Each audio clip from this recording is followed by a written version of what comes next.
From the shallows to the depths.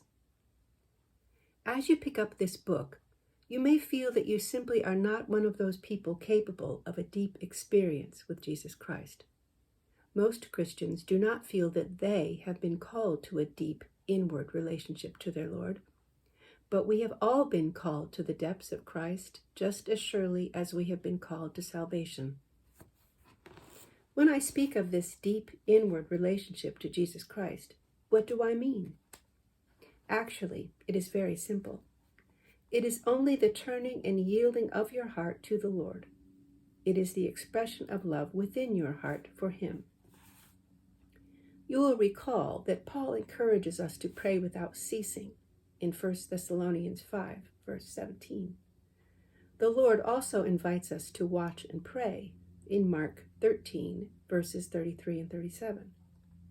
It is apparent from these two verses, as well as many more, that we all live by this kind of experience, this prayer, just as we live by love.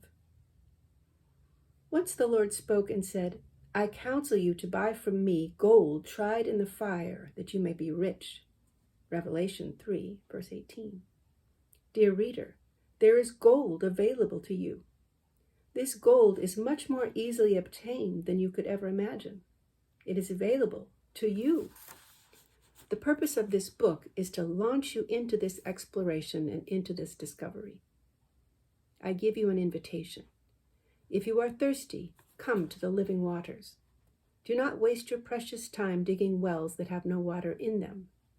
John 7, verse 37, and Jeremiah 2, verse 13. If you are starving and can find nothing to satisfy your hunger, then come. Come, and you will be filled. You who are poor, come. You who are afflicted, come. You who are weighted down with your load of wretchedness and your load of pain, come. You will be comforted. You who are sick and need a physician, come. Don't hesitate because you have diseases. Come to your Lord and show Him all your diseases, and they will be healed. Come. Dear child of God, your Father has His arms of love open wide to you. Throw yourself into His arms. You who have strayed and wandered away as sheep, return to your shepherd. You who are sinners, come to your Savior.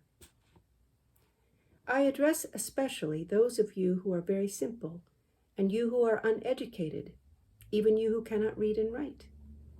You may think you are the one person most incapable of this abiding experience of Christ, this prayer of simplicity.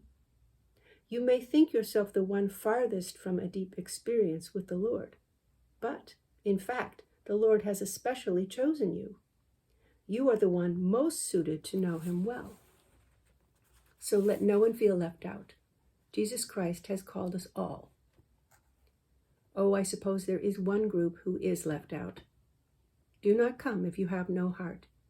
You see, before you come, there is one thing you must do. You must first give your heart to the Lord. But I do not know how to give my heart to the Lord, you say. Well, in this little book, you will learn what it means to give your heart to the Lord and how to make that gift to Him. Let me ask you then, do you desire to know the Lord in a deep way? God has made such an experience, such a walk possible for you. He has made it possible through the grace He has given to all His redeemed children. He has done it by means of His Holy Spirit.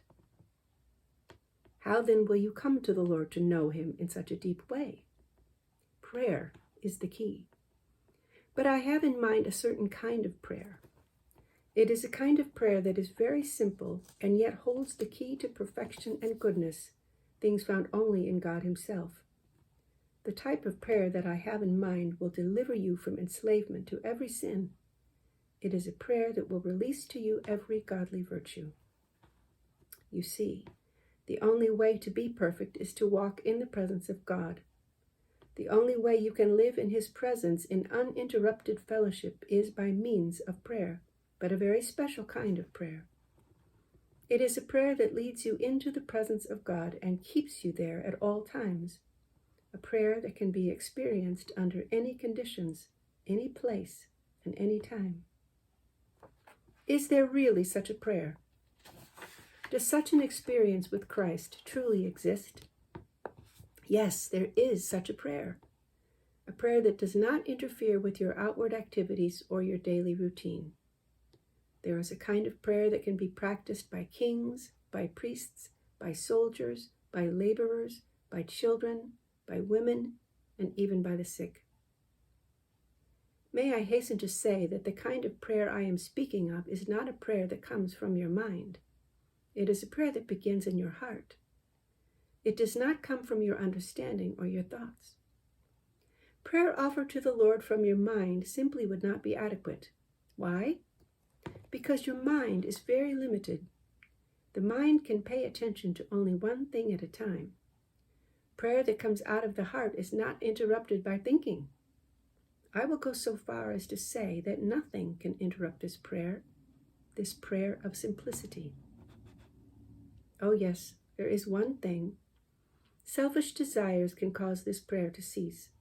But even here, there is encouragement. For once you have enjoyed your Lord and tasted the sweetness of his love, you will find that even your selfish desires no longer hold any power. You will find it impossible to have pleasure in anything except him. I realize that some of you may feel that you are very slow, that you have a poor understanding, and that you are very unspiritual. Dear reader, there is nothing in this universe that is easier to obtain than the enjoyment of Jesus Christ. Your Lord is more present to you than you are to yourself. Furthermore, his desire to give himself to you is greater than your desire to lay hold of him. How then do you begin? You need only one thing. You need only to know how to seek him. When you have found the way to seek him, you will discover that this way to God is more natural and easier than taking a breath. By this prayer of simplicity, this experiencing of Christ deep within, you may live by God himself with less difficulty and with less interruption than you now live by the air which you take into you.